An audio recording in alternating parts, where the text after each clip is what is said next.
Awalnya, ada seorang perempuan yang sangat cantik bernama Dayang Sumbi. Dia dikaruniai dengan kecantikan dan awet muda. Di suatu hari, dia sedang menenun kain di pondoknya yang berada di hutan. Dia menenun kain itu dari pagi hingga siang hari. Sampai suatu ketika benangnya jatuh dan dia pun mengucapkan demikian.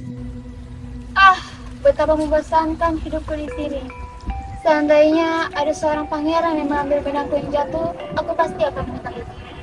Tiba-tiba, Tumang datang dan mengambilkan benang tersebut dengan mulutnya. Siapa kau? Bagaimana kau bisa mengerti jimatku? Kuk, aku mengerti Dayang Sumbi. Ini gulungan benangmu.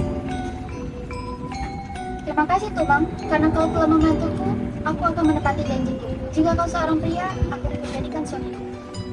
Dalam hati, Tumang berkata, Aku akan melindungimu Dayang Sumbi meski dalam wujud sekarang. lalu mereka pun menikah dan mempunyai anak bernama Sangkuriang. Sangkuriang pun tumbuh besar dan dia suka berburu. Hingga suatu ketika, Dayang Sumbi menyuruh Sangkuriang untuk berburu rusa. Sangkuriang! Tolong berburu rusa untukku, aku ingin membuat hidangan spesial dari hatimu. Baik, Bu.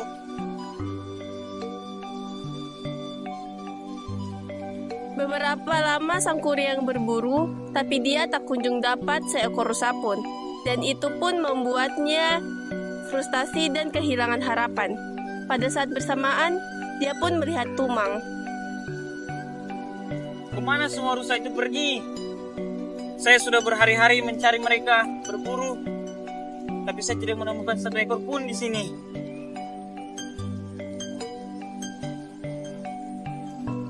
Maafkan aku, Tumang, tapi ini untuk memenuhi keinginan ibu. Lakukanlah Sangkuriang jika yang terbaik.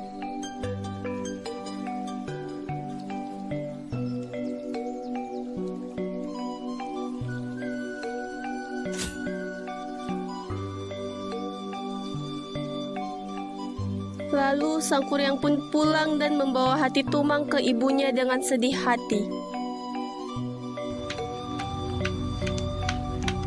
Inilah hati rusa yang kau suruh kepadaku, Ibu.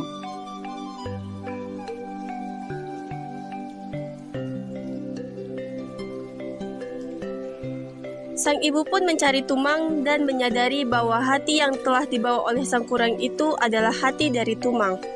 Sangkuriang! Mana pergi ya Tumang? Dan kenapa kau bersedih? Itulah Tumang, Bu. Apa yang kau lakukan, Sangkuriang? Apa yang kau maksud, Bu? Dia adalah ayahmu! Lalu dengan marah bercampur dengan sedih, Dayang Sumbi mengusir Sangkuriang dengan pukulan menggunakan kayu di jidatnya. Baiklah, Bu. Aku akan pergi, tapi aku akan kembali. Dengan luka di jidatnya, Sangkuriang pergi meninggalkan desanya dan pergi mengasingkan diri. Setelah lama di pengasingan, Sangkuriang kembali ke desa asalnya.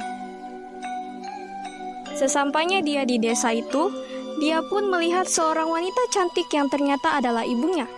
Tapi dia tidak mengenalinya karena ibunya masih awet muda. Aku tidak pernah melihat tidak seperti ini. Siapakah namamu? Aku hanyalah seorang wanita yang hidup di sini.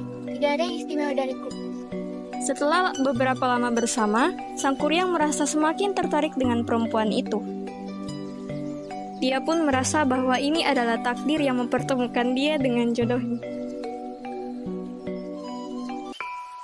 Aku merasa kita ditakdirkan bersama. Aku ingin menjadikanmu istriku. Sangkuriang, kau adalah pemuda yang baik. Tetapi aku butuh waktu untuk mempertimbangkan. Dayang Sumbi merasa dilema besar. Ia tidak bisa menerima lamaran Sangkuriang, tetapi juga tidak ingin menyakiti hati putranya. Maka ia memutuskan untuk menunda pernikahannya dengan memberikan syarat yang sangat sulit.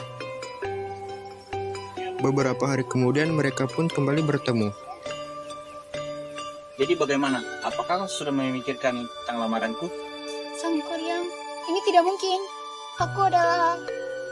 Baiklah, jika kau benar-benar ingin menikahiku, aku punya satu syarat. Buatkan aku sebuah perahu dalam setengah. Hah? Hanya itu syaratnya? Baiklah, akan kulakukan. Dayang Sumbi, sebelum semuanya terlambat, kau harus menghentikannya. Aku harus bertindak sekarang, jika tidak dia akan berhasil. Pagi sudah tiba. Sang Kuryang tidak mungkin bisa menyelesaikan tugas. Itu hukumanmu Sang Kuryang, jangan kau membiarkan amarahmu merusak dunia. Hah? Ini tidak mungkin.